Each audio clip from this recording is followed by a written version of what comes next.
Welcome to math access. तो आज के वीडियो में पढ़ने वाले हैं आप सभी के क्लास 11 मैथ्स के चैप्टर 5 के एक्सरसाइज 5.1 के क्वेश्चन नंबर 21, 22, 23 एंड 24 का सॉल्यूशन। देखो क्वेश्चन नंबर 21 में हमें दिया गया है कि Ravi obtain 70 and 75 marks in first 2 unit test. Find the minimum marks he should get in the third test to have an average of at least 60 marks. देखो at least 60 marks के पहले मतलब क्या होता है कि कम से कम उसके 60 मार्क्स तो आ जाएं, अगर उससे ज़्यादा आए तो कोई दिक्कत नहीं है। ठीक है, मतलब कम से कम उसका एवरेज 60% हो, उससे बड़ा हो जाए कोई दिक्कत नहीं है। ठीक है, तो ऐसे क्वेश्चंस को हम लोग कैसे सॉल्व करेंगे, आइए हम लोग 21 का सॉल्यूशन डिस्कस करते हैं। कि पूछा गया ना कि उसको एटलीस्ट कितने मार्क्स स्कोर करने पड़ेंगे, कि मिनिमम मार्क्स कितने स्कोर करने पड़ेंगे ताकि उसका एवरेज 60 मार्क्स का है, एटलीस्ट 60 मार्क्स का है। ठीक है, तो let x be the marks obtained. Let x be the marks obtained in third test. मान लेते हैं कि उसको x मार्क्स मिला है थर्ड टेस्ट में। ठीक है, since the student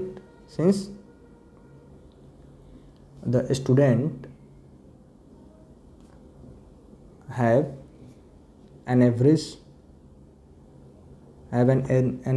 of at least 60 marks, then हमें क्या होगा, तो 70 + 75 + x/3 हमारा एवरेज फाइंड करेंगे। एवरेज में क्या करना होता है, जो भी आपके नंबर्स दिए गए हैं कि 70 दिया है, 75 दिया है और x दिया है, हमने x थर्ड वाला का मार्क्स माना है, तीनों को जोड़ के अगर हम 3 से डिवाइड करेंगे तो हमारा एवरेज आ जाएगा। अब जो हमारा एवरेज है वो क्या होना चाहिए, एटलीस्ट 60 होना चाहिए, यानी कि ग्रेटर देन और इक्वल्स टू 60। ठीक है, अगर एटलीस्ट बोला जाए तो कभी भी आप greater than and equals to का साइन लगाएंगे। एट मोस्ट बोला जाए तो less than and equals to का आप साइन अप्लाई कर रहे होंगे। अगर क्वेश्चन में देखो, एट मोस्ट का मतलब होता है कि कम से कम, मैक्सिमम इतना है नहीं तो उससे कम आना चाहिए। एटलीस्ट का मतलब होता है कि मिनिमम इतना आ जाए नहीं तो उससे ज़्यादा आना चाहिए। ठीक है, तो अगर इसको हम लोग सिंप्लीफाई करें तो हमें क्या मिलेगा, 145 + x इज़ ग्रेटर देन और इक्वल्स टू 180। ठीक है, इसका मतलब क्या हुआ कि x should be greater than और इक्वल्स टू 180 - 145। तो x की वैल्यू क्या आ गई, 35। x should be greater than और इक्वल्स टू 35। x आपका क्या होगा, कम से कम 35 होगा, नहीं तो उससे ज़्यादा होगा। तो हमारा फाइनल आंसर क्या है कि उसको मिनिमम कितने मार्क्स स्कोर करने पड़ेंगे, the student must obtain a minimum marks of 35 number, a minimum marks of 35 number. कम से कम उसको 35 मार्क्स लाने ही पड़ेंगे, तभी उसका एवरेज क्या आएगा, 60 का आएगा। तो ये आपके क्वेश्चन नंबर 21 का सॉल्यूशन रहा। अगला क्वेश्चन आपका है क्वेश्चन नंबर 22। आइए हम उसका सॉल्यूशन डिस्कस करते हैं। देखो क्वेश्चन नंबर 22 में आपको क्या दिया गया कि to receive a grade A in a course one must obtain an average of 90 marks और more in 5 examination each of 100 marks. ठीक है, कम से कम उसको एक एवरेज क्या होना चाहिए, 90 मार्क्स आने चाहिए। ठीक है, कम से कम 90 नहीं तो उससे ज़्यादा आना चाहिए। 90 मार्क्स और मोर इन 5 एग्जामिनेशन, 5 एग्जाम्स के एवरेज में उसके मार्क्स कितने आने चाहिए, कम से कम 90% या फिर उससे ज़्यादा आना चाहिए। इस Sunita marks in first 4 examination are 87, 92, 94, 95। Find the minimum marks that Sunita must obtain in 5th examination to get grade A. तो गेट ग्रेड ए, देखो सेम क्वेश्चन आपका 21 के जैसा ही है, कुछ भी इसमें डिफरेंस नहीं है, सेम ऐसा ही क्वेश्चन है। तो यहाँ लिखा गया ना कि 90 मार्क्स और मोर, मतलब क्या हुआ, एटलीस्ट 90 बोला गया कि कम से कम 90 एवरेज आना चाहिए या फिर 90 से ज़्यादा आना चाहिए। ठीक है, तो आइए हम लोग इसको सॉल्व करते हैं। सेम प्रोसेस होगा हमारा कि लेट 22 को हम लोग सॉल्व करते हैं कि let x be the mark obtained in 5th examination. In 5th examination उसको क्या मिले, तो उसको 5th एग्जामिनेशन में x मार्क्स मिले, ऐसा हम मान लेते हैं कि 5th एग्जामिनेशन में उसको क्या मिला, x मार्क्स मिला। ठीक है, then in order to receive grade A, in order to receive grade A उसको रिसीव करने के लिए कम से कम grade A in a course, ठीक है, सी मस्ट ऑब्टेन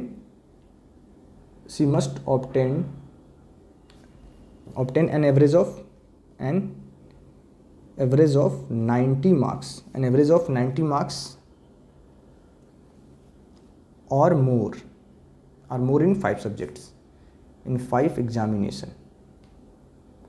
कम से कम उसको क्या आना चाहिए, कम से कम उसके 90 या फिर उससे ज़्यादा का एवरेज आएगा, तभी उसको क्या मिलेगा, ग्रेड ए का कोर्स मिलेगा।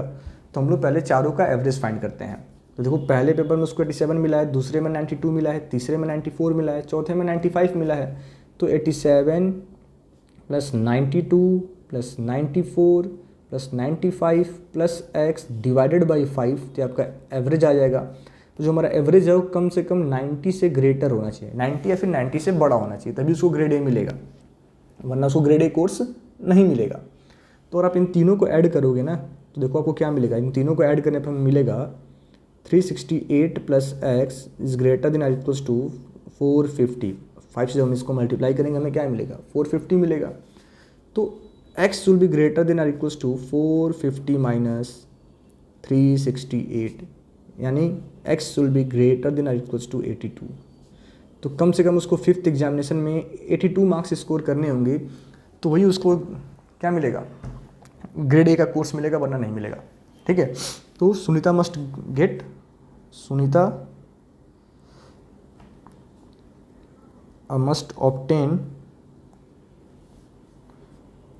obtain 82 marks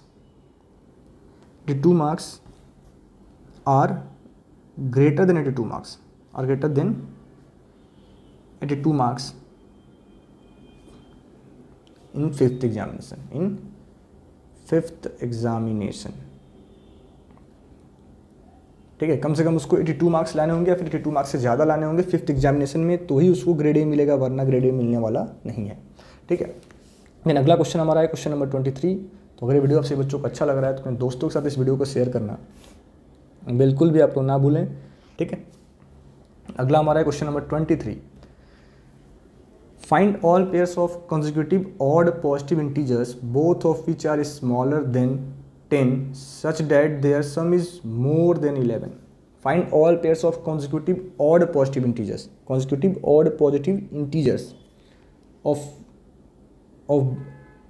odd positive integer both of which are smaller than 10। क्या होना चाहिए, सभी के सभी हमारे जो odd positive integers हैं वो 10 से छोटे होने चाहिए, बट उनका सम क्या है, बट उनका सम आना चाहिए more than 11।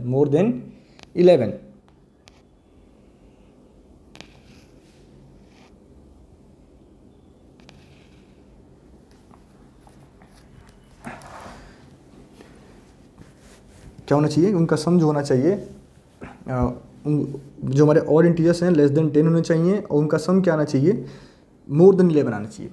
ठीक है, तो let the smallest odd number be x, let the smallest odd number be x, odd number be x, then second odd number is, then second odd integer कह लो, second odd integer is x + 2। अगर आपका एक number x है, दूसरा क्या होगा, odd number आपका x + 2 होगा। तो आपको बोला गया है कि दोनों जो हमारे क्या होने चाहिए, 10 से छोटे होने चाहिए, दोनों ही ऑड नंबर्स हमारे 10 से छोटे होने चाहिए। यानी जो सबसे बड़ा वाला आपका ऑड नंबर है ये भी 10 से छोटा होगा, और छोटा वाला भी ऑड नंबर 10 से छोटा होगा। यानी पहला केस तो हमारा ये बनता है, केस 1, कि x + 2 लेस देन 10 होना चाहिए। It means x less than 8 होगा आपका, x आपका क्या होगा, लेस देन 8। पहला कंडीशन तो ये बन गया कि x हमारा जो ऑड नंबर है वो लेस देन 8 है। अब दोनों का सम बोला गया है कि मोर देन 11 आएगा, दोनों का सम क्या बोला गया कि मोर देन 11 आएगा। तो सेकेंड केस हमारा ही बनता है ना, सेकेंड केस तो हमारा ये बनेगा कि x + 2 ग्रेटर देन 11। तो हमें क्या मिलेगा, 2x + 2 greater than 11। It means 2x greater than 9। तो x इज़ ग्रेटर देन 9/2। 9/2 का बड़ा से बड़ा होने का मतलब क्या है कि x इज़ ग्रेटर देन 4.5। ठीक है। तो देखो आपका x क्या होगा, जो हमारा x है वो लेस देन 8 होगा और ग्रेटर देन 4.5 होगा। ठीक है, x हमारा लेस देन 8 होगा और ग्रेटर देन 4.5 होगा। तो हम दोनों ही केस को कंबाइन करते हैं फ्रॉम इक्वेशन 1 एंड इक्वेशन 2। आपका x क्या है, तो x आपका 4.5 से बड़ा है बट लेस देन 8 है। तो 4.5 से बड़ा और 8 से छोटे हमारे कौन कौन से ऑड नंबर हैं, तो हमारे ऑड नंबर्स हो जाएंगे कौन कौन से, तो 4.5 से बड़ा और 8 से छोटे हमारे पास जो ऑड नंबर्स हैं वो हैं 5 एंड 7। हमारे पास दो ऑड नंबर है 5 और 7।